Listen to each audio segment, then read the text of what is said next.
오늘 창립 17주년 기념 예배를 드리면서 먼저 하나님께 감사를 드리고 여러 교우들에게도 감사를 드립니다. 이게 연휴가 겹치고 여러 가지 이런저런 일 때문에 오늘 창립주일 예배가 좀 허전하겠다 그렇게 생각을 했습니다마는 예상은 보기 좋게 빗나갔습니다. 1부 때도 교인들이 많이 오셨고 2부 때도 참 많이 오셨습니다. 아마 제 기억으로는 오늘 1, 2부 때 오신 교우들 지금까지 제일 많이 오셨던 것 같아요. 그리고 3부 예배도 제가 여기서 보니까 이 정도면 우리 하나님께서 외롭지 않겠다 그런 생각이 듭니다. 이런저런 유혹을 이기고 교회 창립 이 뜻깊은 주일에 성전에 오셔서 함께 하나님께 예배드려 주시는 여러분들에게 감사를 드리고 여러분에게 특별한 하나님의 축복이 함께 하시기를 간절히 바랍니다. 17년이 됐습니다. 하나님께서 크게 축복하셔서 우리 교단 산하 8,400교회 중에 상위 10% 안에 드는 그런 교회가 됐습니다. 기적이죠. 여러분들은 기적의 주인공들입니다. 교회를 창립할 그때부터 지금까지 교회를 위해서 수고하고 헌신한 우리 창립교인들에게 이 자리를 빌어서 깊이 감사를 드리고 교회가 창립한 이후에 우리 부활교회에 등록하신 분들 다 하나님께서 보내주신 귀한 분들이라고 저는 믿습니다. 그분들이 또한 열심으로 교회를 섬겨서 짧은 역사 속에 기적을 우리가 일으켰습니다. 그러나 앞날은 순탄치가 않습니다. 저는 창립 17주년을 기념하면서 지난 과거는 그야말로 하나님의 큰 축복으로 영광이었지만 앞으로 교회의 장래가 여러 가지로 어렵겠다 하는 그런 생각을 합니다. 왜냐하면 오늘 우리 사회가 교회에 대해서 우호적이지 않습니다. 세상 사람들이 교인들을 무슨 특별히 존경하는 것도 아니고 너나 나나 다 똑같다 하는 인식을 하기 때문에 우리가 예수를 믿노라고 얘기를 해봐야 저들에게 아무런 감동을 못 주고 오히려 저들에게 조롱거리가 되고 있습니다. 여가 문화가 발달하면서 사람들이 믿음을 지키려고 하기보다는 놀러 가는데 더 치중을 하고 있습니다. 치열한 경쟁 사회이기 때문에 교회에 나가서 예배드리고 교회 봉사하기보다는 차라리 그 시간에 나가서 돈을 버는 게 더 실용적이지 않겠냐 이런 생각들을 현대인들이 하고 있습니다. 오늘 우리가 사는 이 시대는 소위 포스트 모더니즘이라고 진리가 반드시 기독교에만 있는 것은 아니지 않냐 이런 생각들을 하면서 각자 자기 생각대로 자기 주장대로 인생을 살아가려고 하는 시대이기 때문에 하나님의 말씀의 존엄함과 그 말씀이 진리라고 하는 것을 전하기가 대단히 어려운 시대입니다. 뿐만 아니라 교육을 받으면서 합리적인 사고를 하기 때문에 성경 말씀이 비합리적이다 이렇게 생각을 하고 기도하는 것이나 또는 신앙생활하는 것이 과연 그게 유익이 되겠느냐 이런 회의론자가 많이 있습니다. 그런 사회에 우리가 살고 있습니다. 작년에 우리 개신교 통계를 보면 30만 명이 교회를 떠났습니다. 우리가 이제 대개 개신교를 합치면 한 700만 정도 믿는 자가 있다. 이렇게 이제 얘기를 합니다.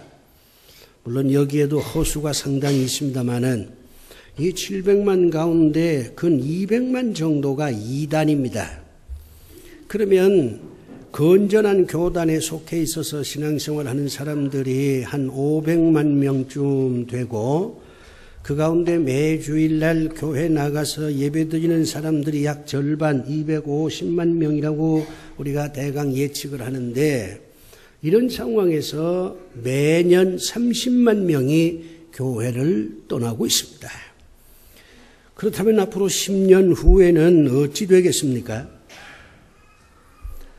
이런 사회적인 현상을 종합해 볼 때에 앞으로 우리 부활교회의 장래가 심히 험준할 것이다 하는 생각을 하게 됩니다.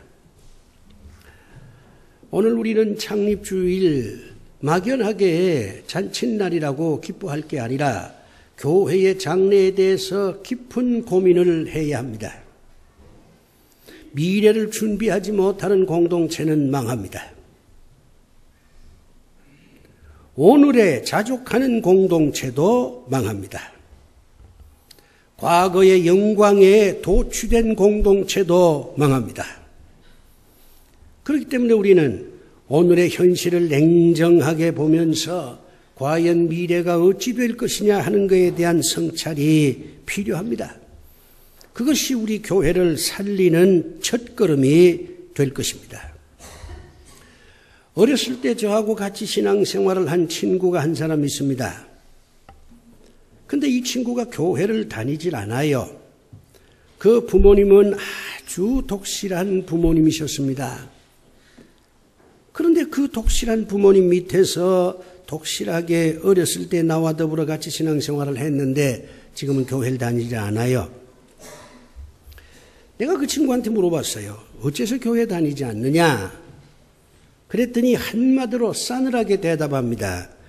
교회 나한테 도움이 안 되더라. 교회 무용론을 얘기를 해요. 교회가 나에게 도움이 안 되더라. 그래서 내가 교회를 떠났다. 그런 얘기입니다. 내가 물었어요. 왜 교회가 자네한테 도움이 안 되더냐? 그랬더니 이 친구가 하는 말이 교회는 나에게 삶의 의미를 가르쳐 주질 못했다. 왜 사는지, 어떻게 사는지, 삶의 가치, 방향, 진리, 이런 거에 대해서 구체적으로 나한테 가르쳐 주질 못했다. 교회가 하는 모든 설교 내용을 들어보면 막연한 뜬구름 잡는 얘기뿐이었다. 또 하나, 교회는 현실적으로 나에게 별 도움이 되질 못했다. 현실적으로. 내가 병들었을 때 교회는 나한테 아무것도 해준 것이 없다. 내가 실직해서 외로울 때에 교회는 나를 위해서 해준 것이 아무것도 없다.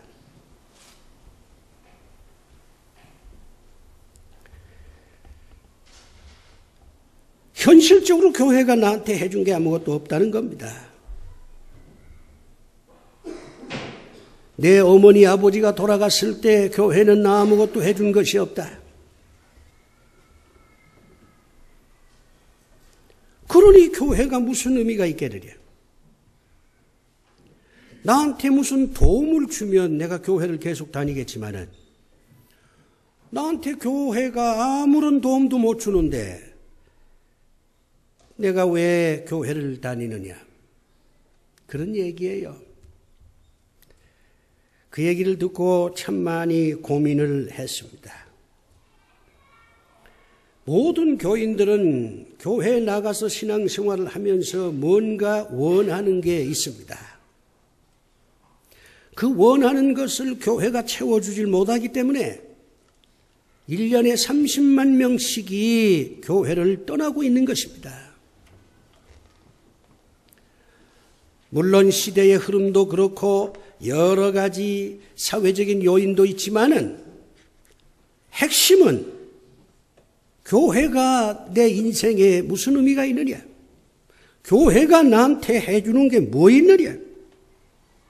그런 것 때문에 많은 사람들이 교회를 등지고 떠나고 있다는 것입니다. 따라서 교회가 생존하려면 교회가 교인들한테 필요한 공동체가 되어야 됩니다. 필요하면 교인들은 떠나지 않을 것입니다.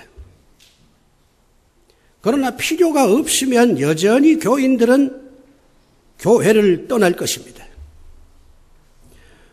그렇다면 교회가 교인들한테 해줄 수 있는 게 뭐가 있겠습니까? 이 점에 대해서 하나님께서는 분명하게 말씀합니다. 이 땅에 수많은 교회들이 있지만 어머니 교회는 예루살렘 교회입니다.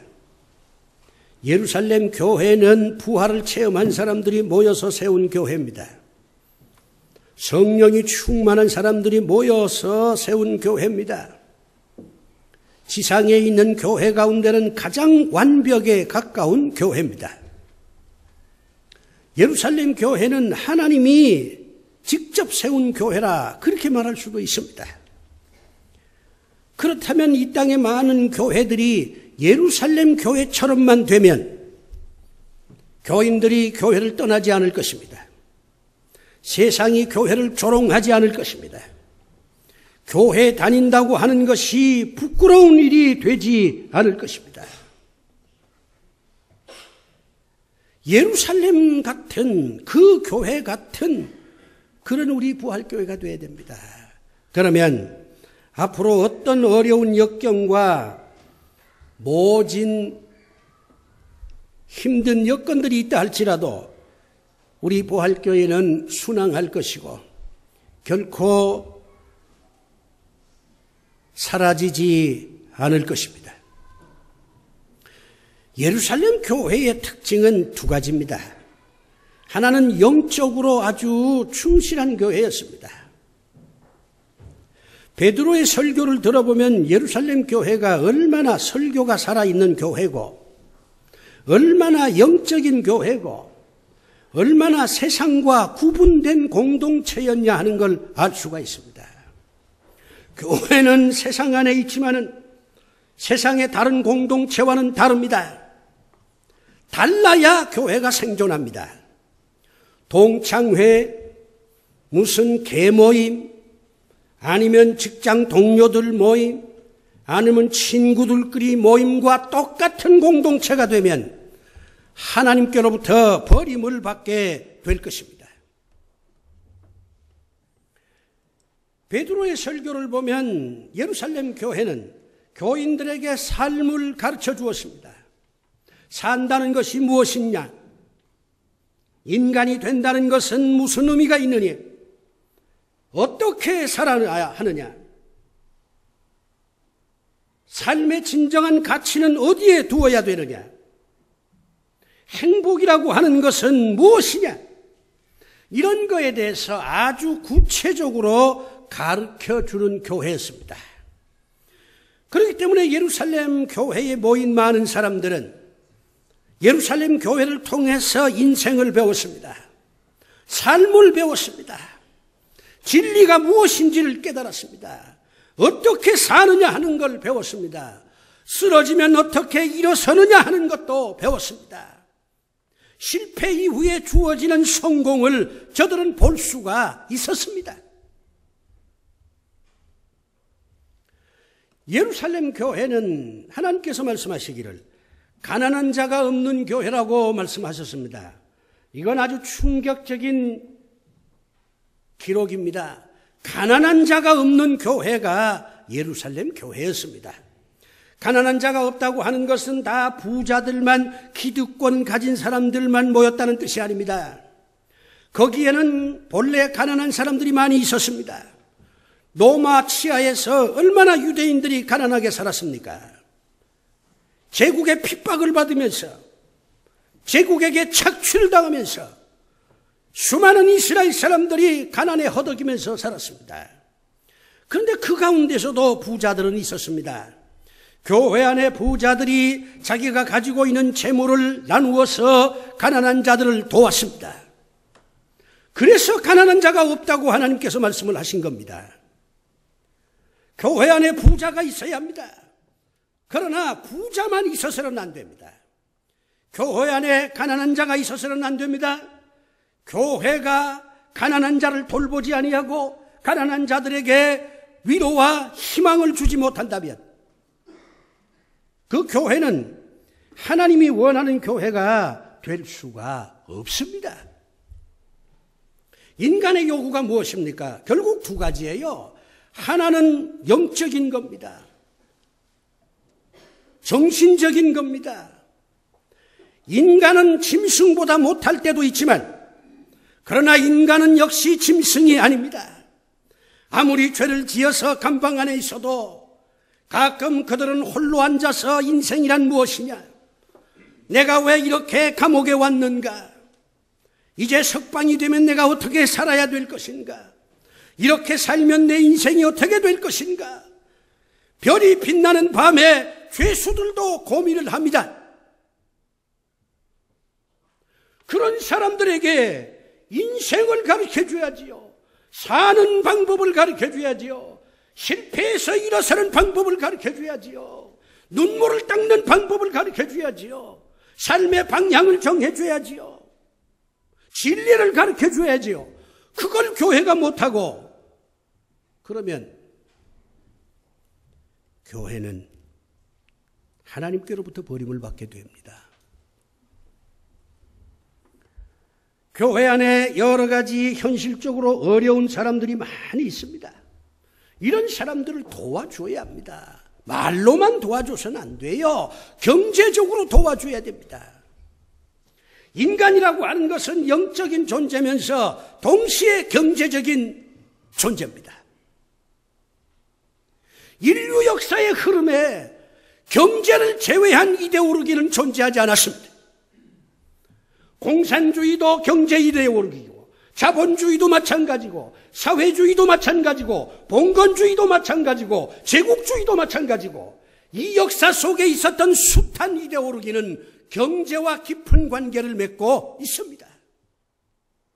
그런데 교회가 영적인 것만 강조하고 경제적인 것에 대해서 교인들을 전혀 도울 수가 없다. 이렇게 되면 그것은 하나님이 원하는 교회가 결코 아닙니다. 저는 예루살렘 교회를 한마디로 복지교회라고 부릅니다. 내가 말하는 복지라고 하는 것은 지금 이 나라 정치하는 사람들이나 아니면 운동권 하는 사람들이 말하는 복지하고는 차원이 달라요. 복지는 한마디로 말해서 변화입니다. 사람을 변화시키는 것이 복지입니다.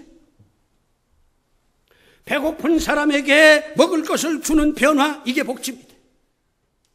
돈 없는 사람에게 병원에 가서 치료를 잘 받을 수 있게끔 만들어주는 것이 변화입니다. 그런데 그런 변화면 변화입니까? 사고의 변화가 필요합니다. 발상의 변화가 필요합니다. 인생을 보는 각도가 달라져야 돼요. 가치관이 달라져야 돼요. 욕망의 수준이 달라져야 됩니다. 그래야 이게 완전한 복지가 되는 거예요. 인간은 배만 부르면 인간이 되는 겁니까? 결코 아닙니다. 그렇기 때문에 예루살렘 교회가 복지교회라고 하는 것은 예루살렘 교회가 많은 사람들한테 삶을 가르치고 실패한 자리에서 일어서는 방법을 가르치고 인생의 진전한 가치를 가르치고 진리를 가르치면서 동시에 교회 안에 있는 가난한 사람들을 도와주고 그들이 불편하지 않게 살아갈 수 있도록 해 주었습니다. 이것이 진정한 복지입니다. 우리 부활교회가 앞으로 생존하려면 복지교회가 돼야 됩니다. 교인들의 요구를 충족시켜주는 교회가 돼야 됩니다. 영적인 욕구를 충족시킬 뿐만 아니라 경제적인 욕구도 충족시켜 주어야 합니다. 교인들로 하여금 삶의 목표와 방향을 깨우쳐주는 것도 물론 해야 되고 교인들이 삶의 여유를 갖도록 도와줘야 됩니다. 너무 사는 게 각박하면 인간으로서의 삶의 질은 떨어질 수밖에 없어요. 삶의 여유를 좀 갖도록 교회가 교인들을 돌봐줘야 됩니다. 우리가 여유를 가져야 될 게 굉장히 많은데 저는 4가지를 특히 주목합니다. 첫째는 가난입니다. 가난한 사람들이 좀 더 여유 있게 살 수 있게 해줘야 돼요. 가난한 사람들을 부자로 만드는 게 중요한 게 아닙니다. 가난한 사람들이 계속 가난하게 살더라도 그래도 마음의 여유, 삶의 조금은 여유 있게 만들어주는 것이 필요합니다. 두 번째는 질병입니다. 여러분이 병에 걸려보시면 알지만 병에 일단 걸리면요 굉장히 불편해요. 사람이 점점 무기력해집니다. 외로워집니다. 사람들이 떠납니다. 그래서 스스로 자포자기하게 됩니다. 아버지가 오랫동안 병상에 누우면 아들이 떠납니다. 남편이 오랫동안 병상에 있으면 아내가 떠납니다. 이 세상에 성인 군자는 존재하지 않아요. 그것은 막연한 이론일 뿐이지. 그리고 성인 군자가 되는 사람이 몇 명이나 있겠어요. 우리는 다 보통 사람들이에요. 그렇기 때문에 이렇게 가족 간에 누가 질병에 걸려서 오랫동안 앓으면 다 떠나게 됩니다. 교인들 가운데 병든 사람이 있다면 누가 돌봐야 됩니까? 교회가 돌봐야지요. 치료비가 없으면 치료비를 대줘야지요. 그런 것도 제대로 못하면서 무슨 하나님의 교회라고 큰 소리를 칠 수가 있습니까?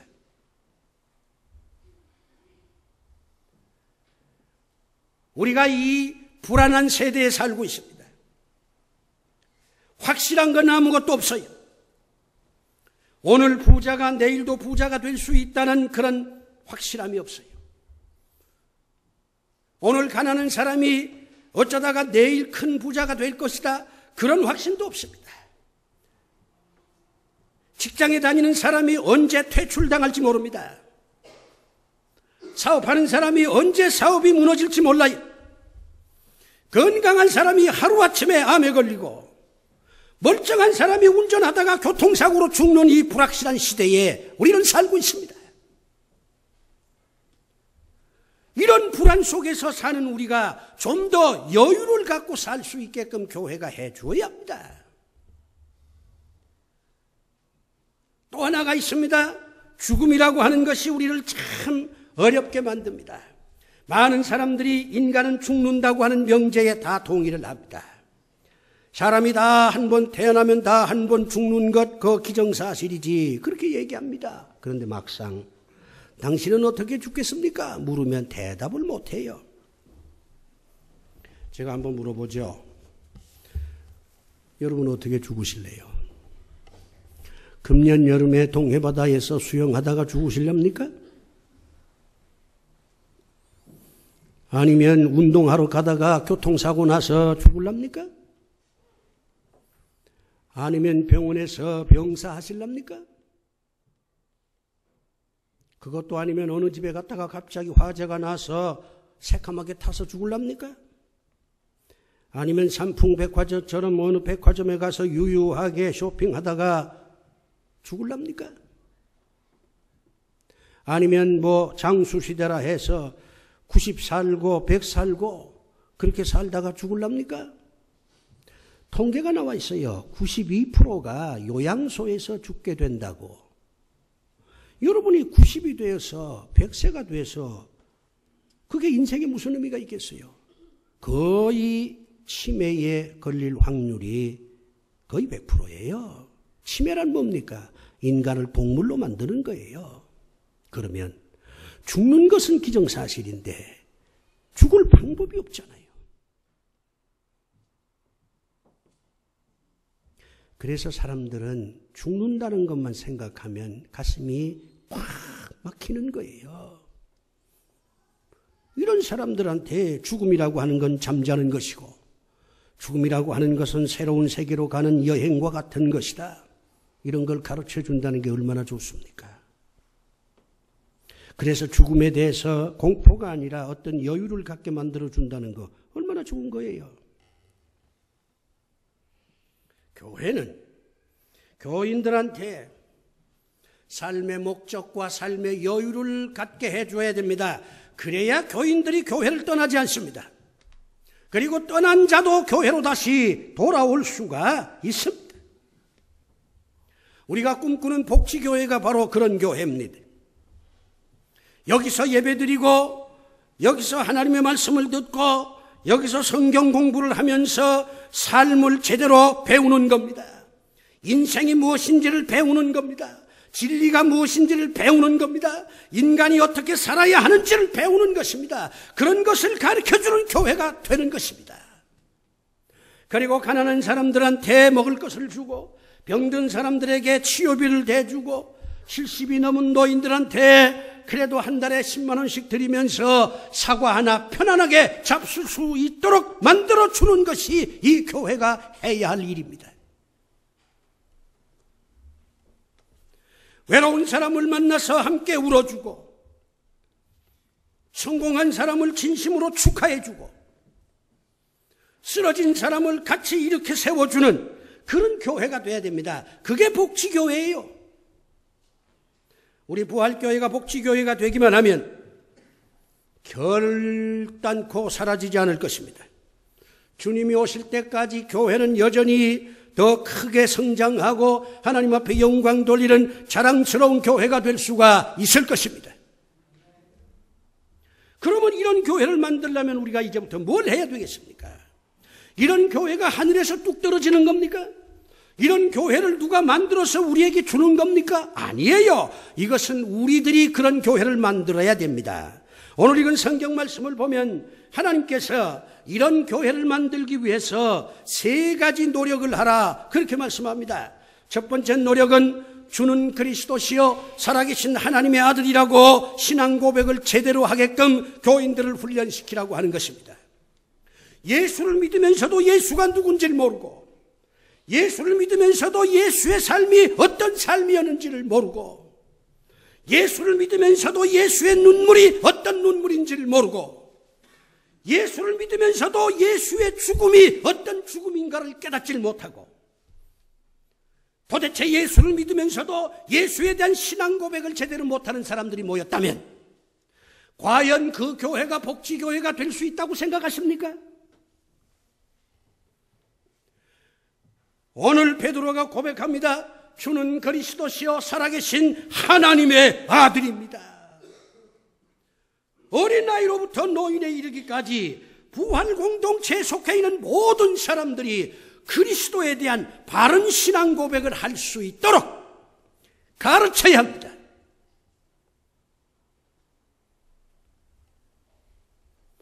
두 번째로 하나님께서 말씀하십니다.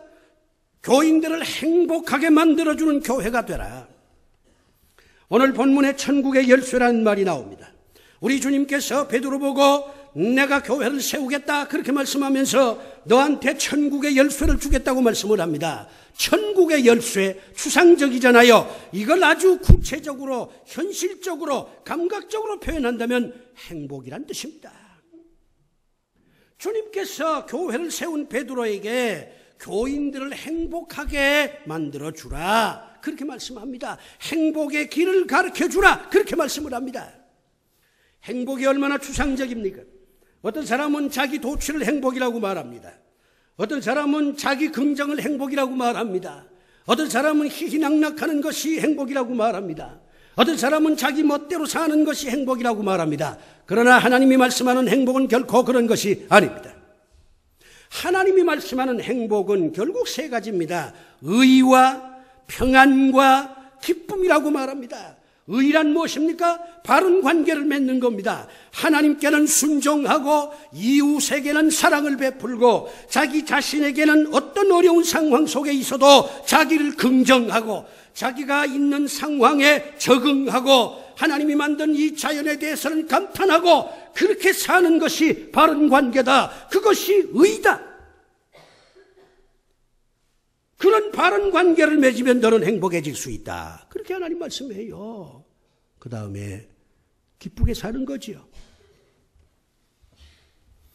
돈을 많이 벌어서 기쁘게 사는 것이 아니에요. 하나님이 나를 사랑하고 있다는 것을 깨달으면서 오는 기쁨이에요. 여러분이 옛날 연애를 해보셔서 알겠지만은 어떤 사람이 나를 사랑만 해주면 행복해지지 않았어요? 사랑하는 사람을 만나기 위해서 무슨 카페나 무슨 어디서 기다릴 때 여러분 행복하지 않았습니까? 하나님이 나를 사랑한다. 이거 하나면 충분히 기뻐할 수 있습니다. 나머지는 따라오는 거예요. 그리고 마음이 편안한 거지요. 가는 길이 험하고 여러 가지 불확실한 것이 많이 있다 할지라도 다윗의 고백처럼 여호와는 나의 목자시니 내게 부족함이 없으리로다. 내가 사망의 음침한 골짜기를 다닐지라도 하나님께서 나를 지켜주신다. 이걸 우리가 깨달으면 얼마든지 마음이 편안해질 수가 있습니다. 이게 행복의 길이에요. 이걸 우리 교회가 교인들에게 전하려고 노력을 해야 돼요. 마지막 하나, 흔들리면 안 돼요. 우리 주님께서 반석 위에 교회를 세우겠다고 했습니다. 흔들리면 교회가 아닙니다. 십자가를 걸었다고 교회가 되는 게 아니에요. 흔들리면 교회가 아닙니다. 흔들리지 말아야 됩니다. 오늘 한국 교회를 흔들어 놓는 게 이단입니다. 이단 가운데도 신천지, 이단이 들어와서 교회를 시끄럽게 하고 그러면 안 돼요. 또 하나는 교회 지도자들의 분쟁입니다. 목사, 장로, 안수집사, 권사, 교회의 모든 분란은 이 한 조직에서 나오고 있습니다. 교회가 한 번 분쟁에 휩싸이면 다시 헤어날 길이 없어요. 싸우는 교회에 주님은 계시지 않습니다. 주님이 떠나면 교회는 망하는 거예요. 다행히 우리 교회는 지금까지 분쟁 없이 17년을 지내왔어요. 교인들이 다 착해요. 대개 일반적으로 교회가 분쟁에 휩싸이는 경우는 세 가지입니다.